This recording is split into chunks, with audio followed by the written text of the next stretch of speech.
Why are so many of my patients dyslexic or neurodivergent? Why is this group more likely to suffer from symptoms due to binocular vision dysfunction?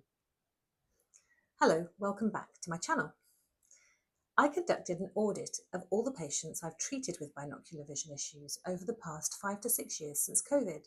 Some 80 to 85% of them, adults and children, either have a diagnosis of dyslexia, ADHD, autism, and in some cases all three, or they were in the process of pursuing a diagnosis at the time I saw them. Why is neurodivergence so closely associated with binocular vision problems such as convergence, insufficiency, or accommodative infacility? Are they linked in some way? Is it correlation or causation?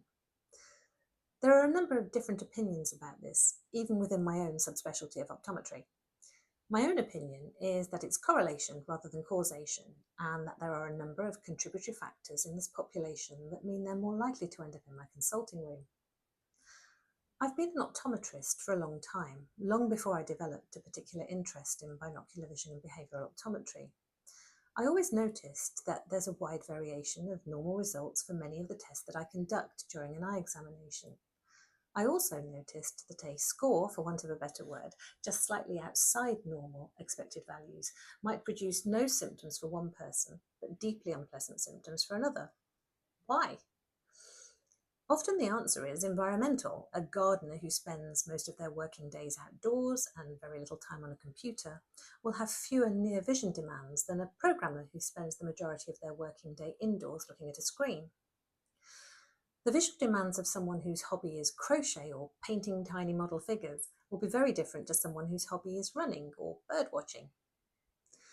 If people change their job or their hobby, it can seem as though a visual problem has come out of nowhere when they experience symptoms for the first time. In reality, they're usually just placing more demand on their visual system than they've previously been used to. Sometimes it really is that uncomplicated. A sudden change in visual demand is also one of the reasons I see a lot more teens in my clinic in the run-up to exam season. All the revision sessions and after-school catch-up sessions are subjecting their visual systems to a whole new level of stress. And while we're looking at sudden changes, sometimes people develop symptoms after one specific incident. A rugby player or horse rider sustains a concussion injury, for example, and a small binocular vision issue, which has never previously bothered them, suddenly begins to cause blurry or double vision. Or maybe someone who has a tiny vertical imbalance between their eyes, which has never caused them any problems, has a stroke and loses part of their visual field, which destabilizes their binocular vision, and suddenly they can't control that tiny imbalance any longer. But these people only account for 15 to 20% of the patients I see in my specialist clinic. The overwhelming majority are the dyslexics and people with ADHD and autism. So what is it about this cohort of children and adults that has them so overrepresented? Let's take a step backwards to look at the process of vision for a moment. Vision for most of us is pretty automated. Most of us can navigate the world with ease, read a book, remember what we read, or pay attention to someone giving a lecture while writing notes. Eye teaming, focusing, tracking, and our functional peripheral vision are all automated and integrate seamlessly with each other and other brain systems to allow us to read, write, play sport, drive a car. Although 50% of our brain's cortex is devoted to vision, and some 70+% of information we receive about the world comes through our eyes, vision usually occupies surprisingly little of our conscious bandwidth.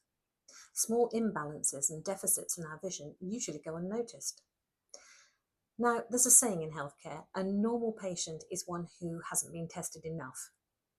If I was to examine every person with no symptoms associated with binocular vision dysfunction and put them through the same battery of tests that I put my patients through, I would almost certainly find something slightly wrong with each and every one of them. But most people don't need treatment.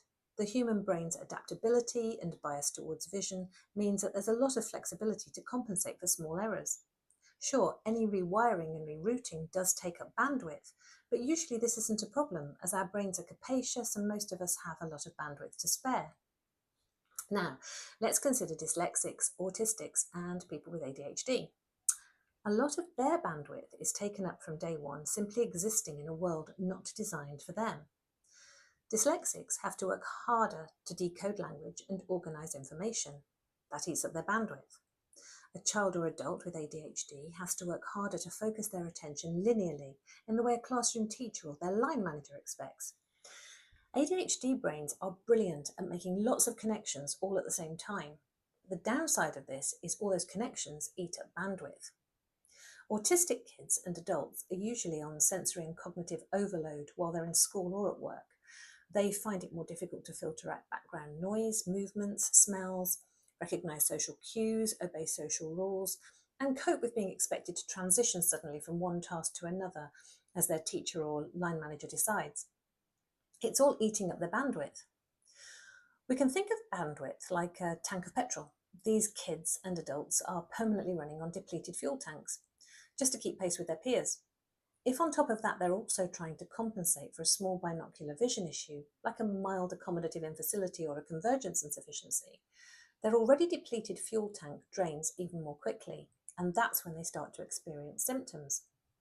And this cohort, there's a double whammy because the symptoms of binocular vision dysfunction often overlap with the symptoms of dyslexia, ADHD, and autism. So often no one thinks to check their vision as a separate issue until way down the line, by which time they're really struggling, and so they end up in my consulting room.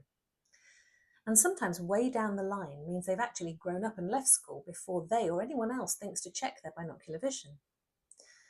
Adults with binocular vision difficulties can suffer eye strain, difficulty concentrating, double vision at near, reduced productivity, and headaches in exactly the same way that children with these issues do.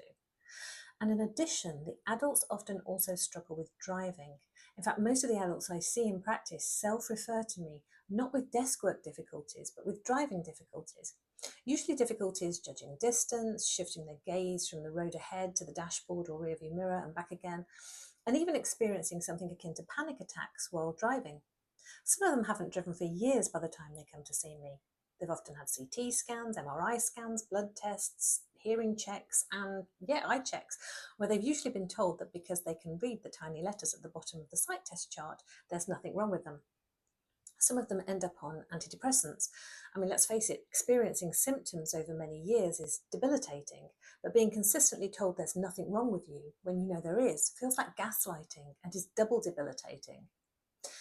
And although I can't magically cure dyslexia, ADHD or autism, the binocular vision problems that so often coexist in this cohort of patients are usually very treatable.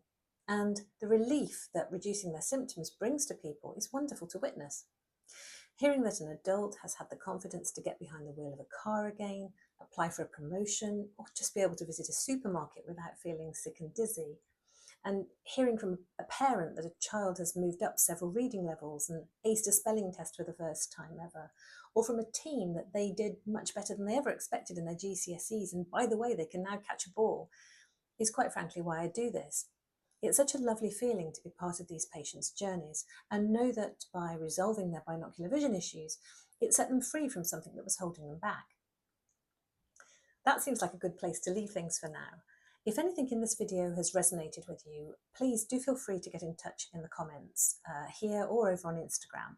And if you're enjoying these videos, please help the channel grow by clicking like and subscribing. Bye for now.